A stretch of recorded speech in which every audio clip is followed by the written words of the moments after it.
Hello everyone, welcome back to my channel Study with Neha Maha, and I'm back with another video. In this video we are going to start a very brand new act, that is Bharatiya Nyay Sanhita.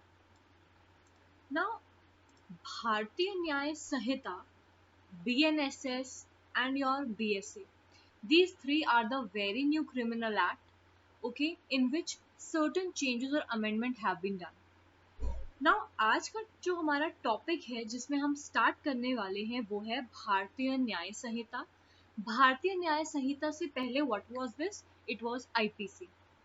पहले आपका Indian penal code होता था। Indian penal code में कुछ limitations थी, कुछ drawbacks थे, कुछ डेफिशिएंसीज थी that led to the birth of your BNS. Now let's get started with it. आज जो हम पढ़ने वाले हैं ये हम भारतीय न्याय संहिता पढ़ने वाले हैं 2023। ना भारतीय न्याय संहिता क्या कहती है कि न्याय सबको मिलना चाहिए, justice must be delivered to everyone, fair justice. Now Bharatiya Nyaya संहिता 2023 का एक्ट बनाया गया। ये 45th एक्ट है ऑफ 2023 का। जब भी हम कोई एक्ट पढ़ते हैं तो हमें उसमें दो चीजें याद रखनी है, एक आपका इनैक्टमेंट आता है, एक आपका कमेंसमेंट डेट आता है। इनैक्टमेंट यहाँ कब की बताई गई है? बीएनएस का जो इनैक्टमेंट डेट है दैट इज 25 दिसंबर 2023 और ये कमेंस कब हुआ था? 1 जुलाई 2024 को। तो जब आप कोई भी एक्ट स्टार्ट करते हो तो आपको सबसे पहले दो चीजें याद रखनी है, उसकी इनैक्टमेंट डेट एंड उसकी कमेंसमेंट डेट। अब इसमें बताया है कि जो ये एक्ट हमने बनाया दैट इज द बीएनएस 2023 जो हमने बनाया था और बनाया है, इसका मेन मोटिव क्या होता है कि जो ऑफेंसेस है उनसे रिलेटेड जो प्रोविजन है उनको अमेंड करना, उनको कंसोलिडेट करना। ठीक है, हमारे आईपीसी का एक्ट जो था उसमें कुछ चेंजेस थे, उसमें कुछ ड्रॉबैक था, उसमें कुछ लिमिटेशन था जिस वजह से हमें बीएनएस इंट्रोड्यूस करना पड़ा। कम्युनिटी सर्विस हमारे आईपीसी में नहीं थी, कम्युनिटी सर्विस हमने बीएनएस में इंक्लूड करी, राइट। सो चैप्टर नंबर 1 से जब हम स्टार्ट करते हैं that is the preliminary part. Now see chapter 1 क्या कहता है? Short title, commencement and application. तो इसमें ये बताया गया कि ये जो एक्ट है इसको हम भारतीय न्याय संहिता 2023 कहते हैं। ये कब फोर्स में आता है? जब सेंट्रल गवर्नमेंट नोटिफाई करती है अपने ऑफिशियल गैजेट में और वो एक डेट अपॉइंट करती है कि इस डेट हमें ये एक्ट जो है वो इन्फोर्स करना है या कमेंस करना है। इसके बाद बताया every person shall be liable to punishment under this Sanhita for every act done. कोई भी ऐसा पर्सन है जिसने कोई रॉन्गफुल एक्ट किया है, that wrongful act is known as an offence. जब कोई पर्सन है उसने कोई ऑफेंस किया है और वो उस ऑफेंस के लिए गिल्टी है तो वो इंडियन जो आपका भारतीय न्याय संहिता है उसके अकॉर्डिंग वो लायबल होगा। ओवरऑल कहने का मतलब है कि अगर एक पर्सन है उसने अगर कोई क्राइम किया है या उसने ऐसा कोई भी एक्ट किया है जो वो एक्ट एक ऑफेंस है तो वो गिल्टी माना जाएगा, सेम वैसा ही जैसे उसने विद इन इंडिया वो किया है।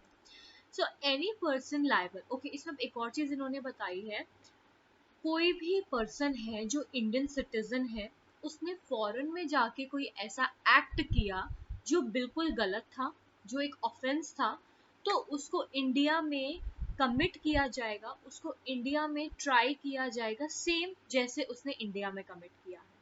फॉर एग्जाम्पल ए है, ए इंडियन सिटीजन है, उसने कनाडा में जाके किसी का मर्डर कर दिया है, तो इंडियन सिटीजन, बट उसने आउटसाइड द इंडिया मर्डर किया है।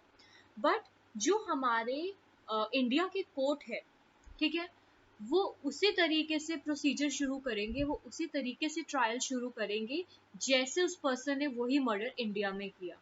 तो कहने का मतलब है कि अगर कोई पर्सन आउटसाइड इंडिया भी है तो वो ये डिफेंस नहीं ले सकता, भाई मैंने तो बाहर क्राइम किया है, आप मुझे नहीं लायबल ठहरा सकते। बिल्कुल लायबल ठहरा सकते हैं क्योंकि आप एक इंडियन सिटीजन हो, इंडियन सिटीजन हो और आप फॉरेन में जाके क्या कर रहे हो? मर्डर कर रहे हो, कोई भी रॉन्गफुल एक्ट कर रहे हो। क्लियर?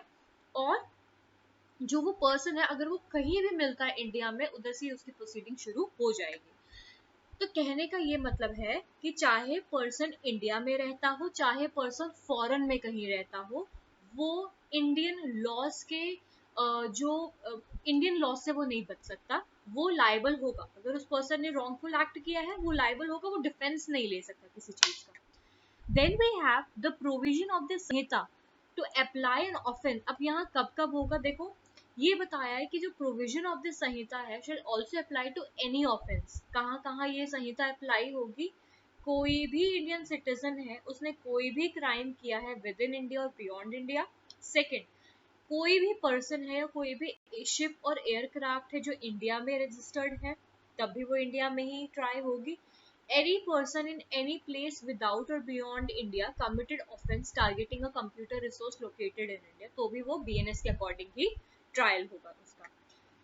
एक्सप्लेनेशन में बताया है कि ऑफेंस क्या होता है। ऑफेंस का मतलब वो एक चीज होती है जो स्ट्रिक्टली प्रोहिबिटेड बाय लॉ है। ऑफेंस एक एक्ट है which is strictly prohibited by law, जिसमें लॉ कहता है कि आपको ये काम नहीं करना, क्योंकि स्ट्रिक्टली प्रोहिबिटेड बाय लॉ है, अगेंस्ट द पब्लिक पॉलिसी है, तो वो हमारा क्या होगा? ऑफेंस होगा। यहाँ इलस्ट्रेशन आप देखेंगे, अगर आपको याद होगा, ये यहाँ उगांडा वाला इलस्ट्रेशन आते थे, बट अब यहाँ इन्होंने चेंज करके क्या किया है, A who is a citizen of India, उसने मर्डर किया है किसी भी प्लेस में, मगर वो बियॉन्ड इंडिया, इंडिया के बाहर जाके उसने मर्डर किया है, तो वो ट्राइड एंड कन्विक्ट इंडिया में ही होगा, एज इफ उसने वो मर्डर इंडिया में की। इवन तो उसने मर्डर बाहर किया है, बट उसका जब हम कन्विक्शन करेंगे वो हम उसी तरीके से ट्रायल शुरू होगी जैसे उसने इंडिया में मर्डर किया है। इसके बाद जो भी आपके आर्मी है, जो भी नेवी है, मिलिट्री है, सोल्जर है, उनके अपने लॉस होते हैं, तो बीएनएस उन पे एप्लीकेबल नहीं होगा। Now we have very very important definition part. अगर आपने देखा होगा कि बीएनएस में एक नया कॉन्सेप्ट है जिसमें आपको अल्फाबेटिकल ऑर्डर में डेफिनेशन दी है। आपके इंडियन पीनल कोड में ऐसा नहीं था। इंडियन पीनल कोड में आपका डेफिनेशन अल्फाबेटिकल वाइज डेफिनेशन नहीं थे, कोई भी कहीं से भी डेफिनेशन था, बट यहाँ पे सेक्शन नंबर 2 में डेफिनेशन का पार्ट है जो आप देखोगे अल्फाबेटिकल ऑर्डर में है, A to Z के ऑर्डर में, राइट। नाउ फर्स्ट डेफिनेशन जो है वो है एक्ट। एक्ट क्या होता है? एक्ट जो है वो एक सीरीज ऑफ एक्ट भी हो सकता है, वो एक सिंगल एक्ट भी हो सकता है। लेट्स से एक पर्सन है, उसने एक घर में थेफ्ट भी किया, मर्डर भी किया, और उसने क्या किया? ग्रीवियस हर्ट भी किया। तो ये उसने क्या करे, एक ही जगह पे सीरीज ऑफ एक्ट कर दिए, तो वो एक्ट के अंदर इंक्लूड होता है। तो एक्ट में सीरीज ऑफ एक्ट भी आते हैं, सिंगल एक्ट भी आता है। Then we have the animal. Animal कौन होता है? Living creature. अब हम बोलेंगे we also the human beings are the living creature. No, animal में सिर्फ लिविंग क्रिएचर आते हैं, ह्यूमन बींग्स नहीं आते हैं।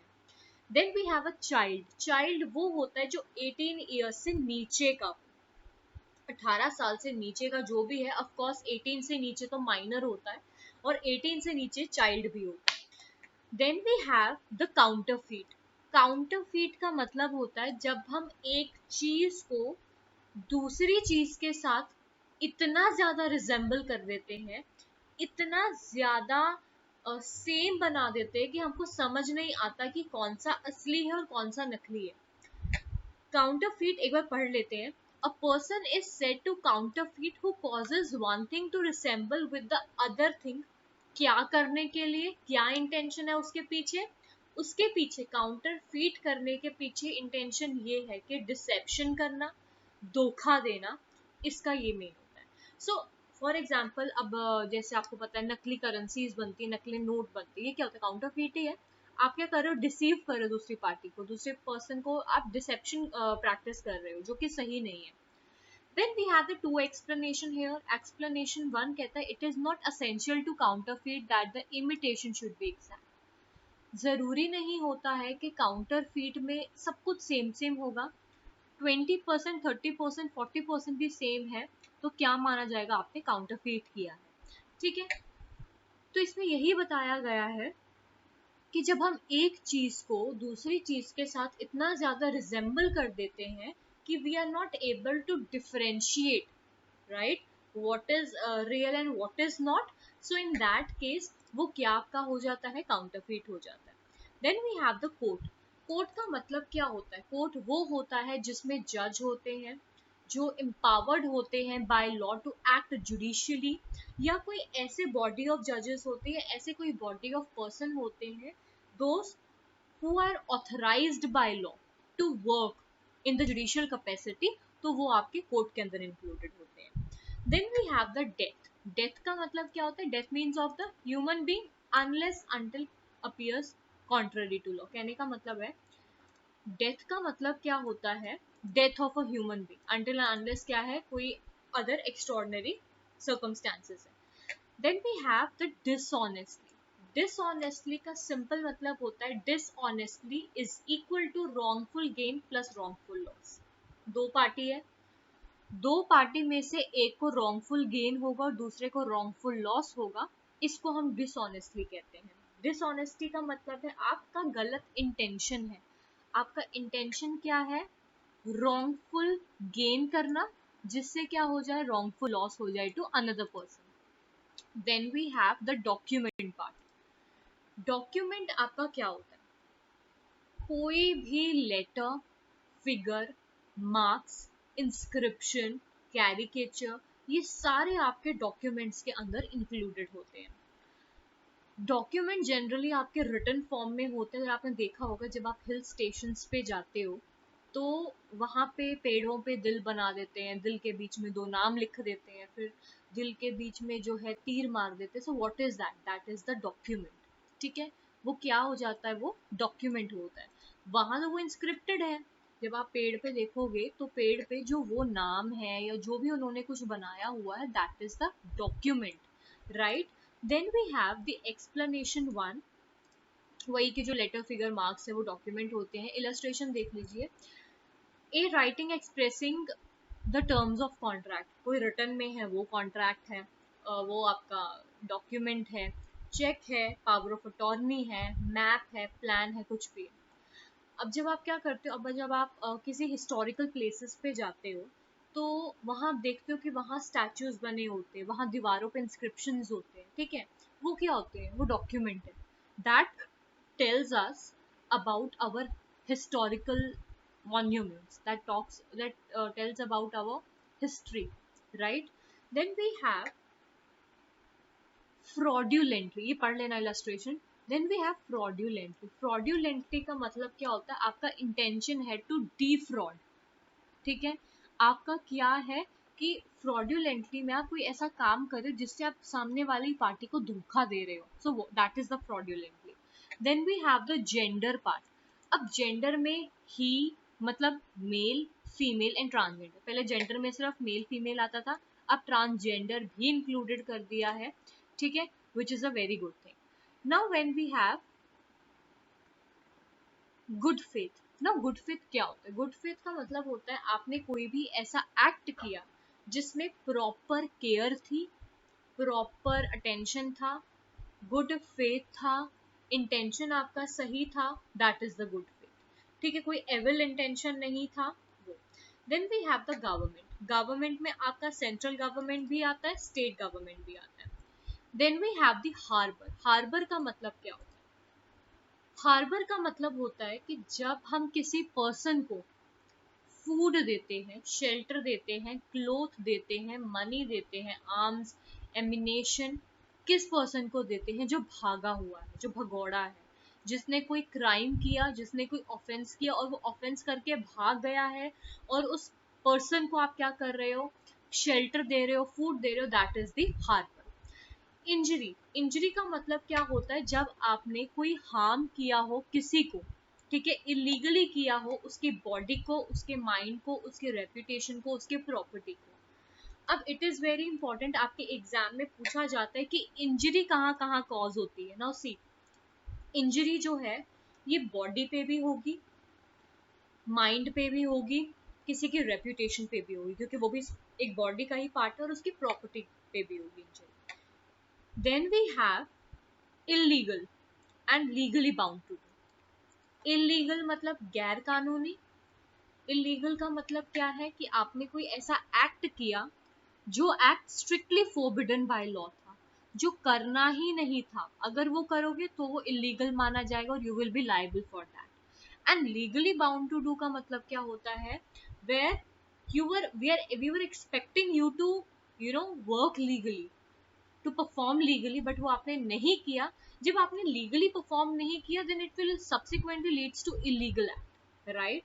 ध्यान से समझना, लीगली बाउंड टू डू का मतलब होता है कि जब आपने कोई काम करना था, लीगल काम करना था, और जब वो आपने लीगल काम नहीं किया तो वो ऑटोमेटिकली इलीगल बन जाता है, right. Then we have the जज। जज कौन होते हैं? जज वो होते हैं who is empowered by law to give judgement, to give decisions, to give decree. वो आपके जजेस होते हैं। अब ये बॉडी ऑफ पर्सन भी हो सकते हैं जिनका इम्पैनलमेंट है, पैनल भी हो सकते हैं, पैनल ऑफ जजेस भी हो सकते हैं। Magistrate exercising jurisdiction in respect of a charge on which he has power to sentence to fine or imprisonment with or without appeal is a judge.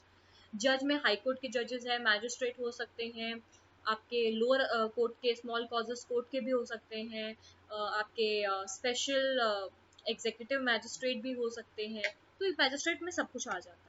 Then we have the life. Life means the life of the human being. जैसे death में death of the human being था, life में life of the human being है। Then we have the local laws. Local laws वो laws होते हैं जो applicable होते हैं only to a particular part of India. हमको पता है कि जो हमारे बीएनएस है, बीएनएसएस है, BSC all over the India, whole of the India में एप्लीकेबल होते हैं, बट कुछ लोकल लॉज होते हैं वो आपके सिर्फ स्मॉल पोर्शन ऑफ इंडिया में ही एप्लीकेबल होते हैं। Then man. Man means the male. याद रखना, मैन बोला है तो मैन का मतलब क्या होता है? Male human being of any age, any age, ठीक है। Then we have the month and year, वही महीना साल वो पता ही है। Then we have the movable property. Movable property वो प्रॉपर्टी होती है जिसको हम इजीली मूव कर सकते हैं from one place to the another. इसमें आपका टेबल है, चेयर है, कोई ऐसी चीज, बट कौन कौन सी चीज मूव नहीं कर सकते which is attach to the earth? Land और कोई भी ऐसी चीज that is things attach to the earth. Then we have the number. Number क्या होते हैं आपके? सिंगुलर भी है, प्लूरल भी है, 1 to 100 and so on. Oath. Oath का मतलब क्या होता है? एफर्मेशन। ओथ का मतलब क्या होता है? एक एफर्मेशन लेना before starting your work. It's a kind of a proof, it's a kind of the. अब देखा होगा कि जब भी कोई भी चीफ जस्टिस ऑफ इंडिया नए आते हैं या कोई भी जजेस अपॉइंट होते हैं, वो ओथ लेते हैं। ओथ का मतलब क्या होता है?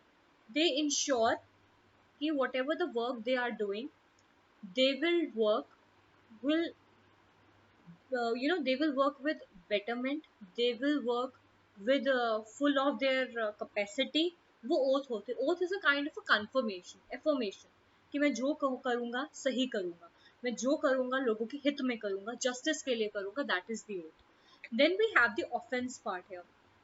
ऑफेंस का मतलब क्या होता है? बहुत बार मैंने बता दिया है। ऑफेंस का मतलब कोई भी ऐसा एक्ट करना जो स्ट्रिक्टली प्रोहिबिटेड बाय लॉ है। लॉ कहता है आपने ये करना ही नहीं है, क्योंकि ये क्या करता है? समाज में एक डर का माहौल पैदा करता है, पीस खत्म कर देता है, ठीक है, और फ्रीडम को खत्म करता है। सो ऑफेंस जो है वो खत्म होना चाहिए। ऑफेंस कोई भी ऐसी चीज that is against the public policy, और अगर किसी पर्सन ने ऑफेंस किया है, ही और she will be liable for the same. Then we have omission। omission का मतलब क्या होता है? एक सिंगल omission भी हो सकता है और सीरीज ऑफ omission भी हो सकता है। पर्सन। पर्सन में कंपनी भी हो सकती है, एसोसिएशन ऑफ पर्संस भी हो सकता है, वेदर कॉर्पोरेटेड और नॉट। क्योंकि हमको पता है जो कंपनी है या जो आपके association, they are the artificial judicial person, even though they are the judicial person, but they are the artificial judicial person, hence they will be included in the definition of persons। Then we have the public।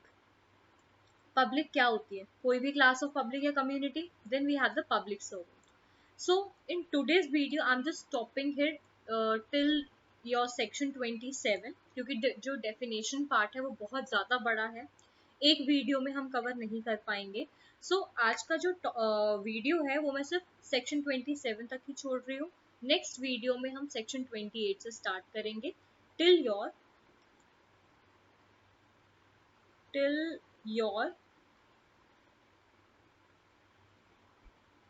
31 or 33, right? So if you like my video, please subscribe to my channel, like my video and share with your friends. Thank you and have a nice day.